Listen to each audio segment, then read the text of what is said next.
Hello, on the screen is a summary of what I will go over in this video. Make sure to watch to the end so you don't miss anything. Step 1. Understand your local laws and regulations. Before you record any meeting, you need to know what's legal where you live. Some places require all-party consent, meaning everyone in the call must know and agree to recording. Other places only need one-party consent, so you can record without telling others.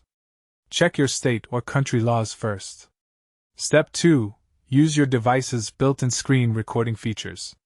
Most phones and computers have native recording tools. On Mac, press Shift-Command-5 to access the screenshot and recording menu.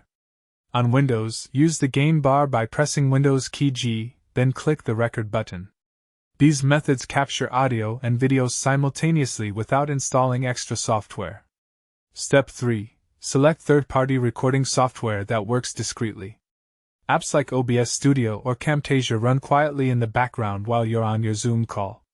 They don't notify other participants that you're capturing the session.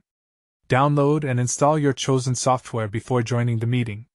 Step 4. Position your microphone correctly to capture clear audio.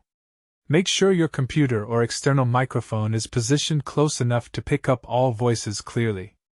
Test your audio levels in the software settings before the meeting starts. Adjust volume sliders so you capture everyone's voice at a good level without distortion. Step 5. Start recording before joining or immediately after the call begins.